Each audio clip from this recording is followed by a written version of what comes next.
Welcome to the Binge Breakers podcast. I'm Jacqueline.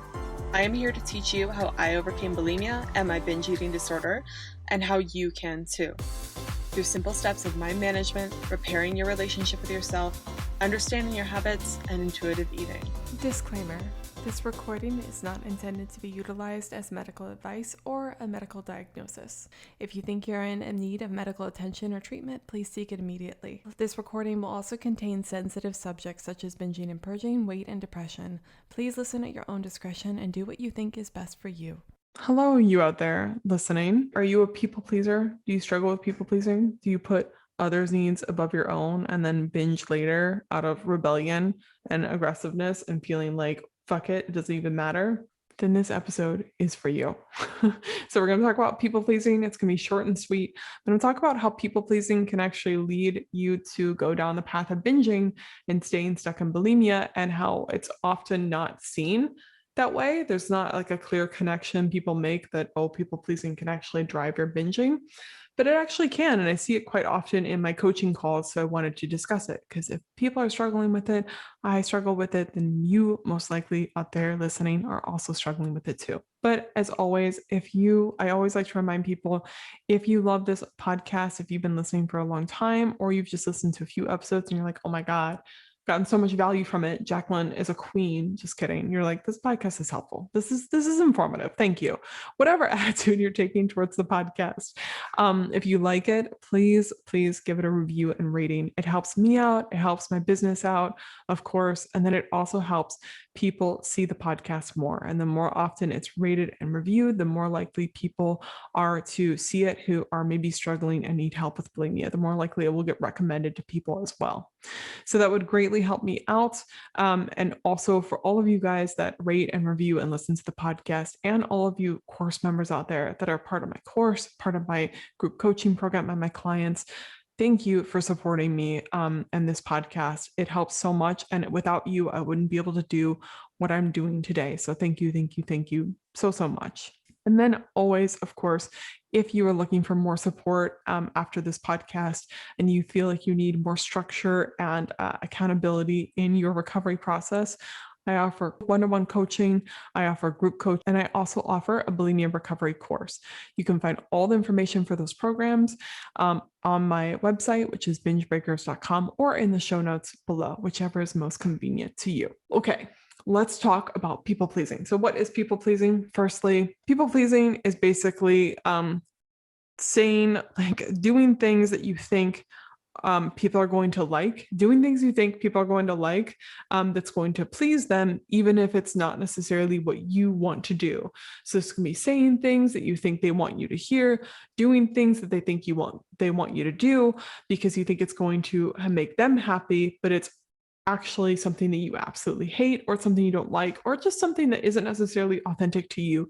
People pleasing doesn't mean like selling your soul. It can literally just mean doing something that's not authentic to you, but you're doing it to please others.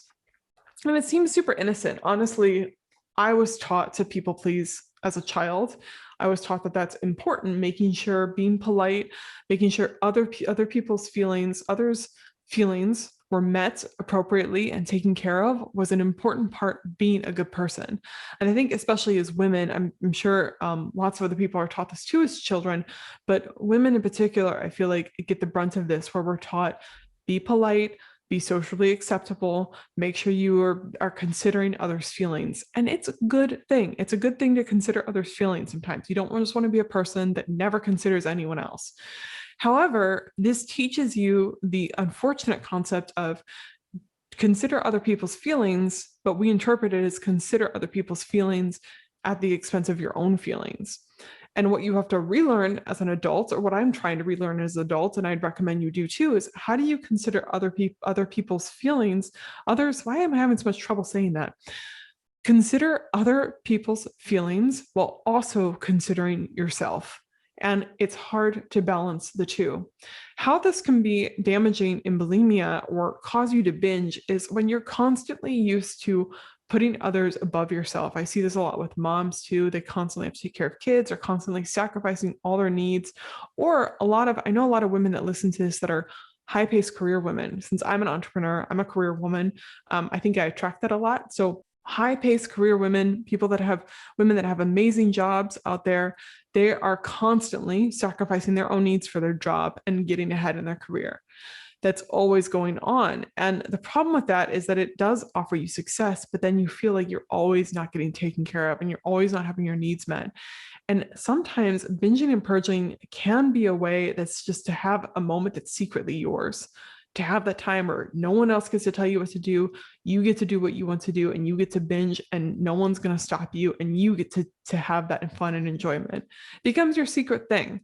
I didn't necessarily feel so much that way consciously when I was binging, but now that I look back, I was using binging in that way sometimes because I was constantly living the life that I thought I should be living, people pleasing my parents, telling them what I thought they wanted me to hear, even though they probably knew that I wasn't doing everything that they wanted me to do. But I constantly was kind of just like living a life that I hated. I was people pleasing the world, basically. I was like living a life that I hated, that I didn't like at all, just because I thought that's how I had to function in society. And lo and behold, every afternoon after work, binging and purging, right? And it was a combination of things, but people pleasing your life away definitely drives you to want some sort of thing that is yours, that is no one can take away from you, that is almost a rebellion against whatever it is. I had a client one time that I was talking to, it was on a group coaching call actually. She was with her husband at a bar, and the husband asked her, "What do you want to drink?" And she said a Diet Coke. She didn't want to drink alcohol. She ordered a Diet Coke. Husband gets up, goes to the bar, gets them drinks, comes back, hands her an alcoholic drink instead. Instead of saying, "No, that's not what I ordered a Diet Coke," and either telling him to go back and get something what she actually ordered, or just not drinking the drink and then going and getting the Diet Coke for herself, she just said, "Oh, whatever, I guess I'll have it." And then she felt guilty for being peer pressured into drinking, and then also felt bad because he ignored what she wanted and she didn't get what she actually wanted. And so later that night, she binged and purged. And there were multiple reasons why she did that, but a huge reason was just this, fuck it, I can't ever get what I want. I can't ever do what I want. I'm just going to have this. This is mine. This is my one time.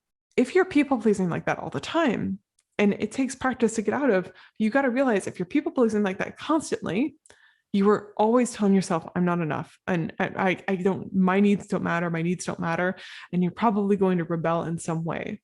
And there's usually lots of different reasons lots of different ways in which you rebel. But trust me, it's creating a scenario where binging starts to look even more appealing because it is that just pure you time. So if you're people pleasing, how do you get out of it? And if you're like me, I've been taught all my life, be appeasing to people, be polite, Jacqueline, be sweet. I was always that girl. People always said like, she's just so nice. And she never ruffles anyone's feather. I was always the good girl growing up, and I kind of hated it. That's probably also why I went into bulimia, because I hated that I was at that label. I was never bad. I never did anything kind of for my own self. I was just like this good girl, good child. And part of that was because I had a sibling that was off the wall, like always messing up. So maybe I felt like I needed to be a people pleaser and be appeasing and not ruffle any feathers, because there wasn't a capacity for me to have any sort of personality. So if you were like me and you've been taught all your life, got to be the good girl, gotta care about other people's feelings, and you are like, I want to stop doing that, but how do I do that without insulting everyone? And like, how do I do that without being crazy, crazy selfish? Well, the first thing I want to say is that considering your own needs first is not as selfish as you think. If you consider your own needs first, you can take care of yourself. It's like putting your air mask on first. Putting your air mask on first so that you can make sure you have enough energy and you don't pass out so that you can put air masks on other people. Taking care of yourself first is the easiest way that you can give to other people. And I know that I know people online, Instagram influencers are like, posting in their Maseratis with their freshly manicured nails and like, taking care of yourself first is how you give to other people. I am being dead serious when I say taking care of yourself first so that you can give to other people is helpful. They are right. They just may not actually be giving to other people. You got to consider yourself. You only have so much to give. And if you're running yourself ragged, you're not giving to the capacity that you could be giving, or you're only giving into one bucket. And who wants that sort of life? I tend to fall into this trap all the time. I tend to give a lot to my work and I don't give much to myself or my other areas of my life. So this month, what I did is I took a major halt and I stopped posting on Instagram for I think like 6 days. And I just said, I need to plan ahead and I need to start batching my content. I need to start making time for myself. And so I recorded 8 podcasts in a row for my private group coaching podcast. And then this podcast here. And I bulk created a bunch of content and like hunker down so that I can have space and time for me so that I can be a better coach and also live a better life and have time for myself and my partner and my friends and my family, right? So you taking time, taking a halt, taking time for yourself allows you to not only give and be productive to society in whatever ways you want to be productive, but also give to your friends and your family. Because if you're constantly burning fire, you're constantly attending to fires, not planning ahead, not giving to yourself, there's nothing left to give at the end of the day. And it's very sloppy seconds is basically what you're giving to anyone else. So taking care of yourself first, prioritizing your needs first is not selfish, and it's important to see it that way. It's actually very, very important for your own life and others around you. And then also you have to kind of break the habitualness of constantly thinking your default is, I'm not important. What does this person want? Care about their feelings. You have to understand you're not responsible for other people's feelings. We think that it's our job to care for others and be responsible for them, but people create their own feelings about things through their thoughts. So take that client example of someone who her husband brought her back alcoholic beverage instead of a Diet Coke. She was thinking, if I asked him to get it again, I would be offending him. Or if I got back up, I might be offending him. She's not offending him. She's not saying you're a terrible person because you brought me an alcoholic drink. All she would have been doing is saying, I don't want that drink. Sorry, but I'm going to go get a Diet Coke because that's what I originally asked for. Nothing against you, sweetie. I just want that. I don't want that right now. Anything that the husband has a problem with there would have been his responsibility. I don't know why he would get offended, but I would imagine he'd be like, oh, well, you don't want to drink with me? Why? Or you think you're better than me? Or you're not taking what I give you? Do you not like what I have to offer? All of that is his shit, right? It's his drama, not the wife's fault. So we think, by saying something that someone's not going to like or telling them, no, you're not forcing anything on anyone. I'm not saying that's okay, but I am saying taking care of your own needs and saying, hey, I don't want this, or I do want this. And the other person does with it what they will. Them getting upset about what you want is their responsibility, not yours. It is not your job to appease everyone, and you can't do it. If you are, then you're probably very boring because you don't ever say anything that rocks the boat. I have a whole bunch of people online that hate my exercise reel that I made a while ago. Just hate it. Oh my God. But I have a lot of people that absolutely love it and agree with what I have to say completely. You can't appease everyone. And if I tried to appease everyone, I'm speaking for myself here, but you should listen too, I would be saying absolutely nothing into the ether. People would find me boring. They would find me kind of like whatever. It's not like if you're not saying, you're saying nothing that no one agrees with, you're really not saying much at all.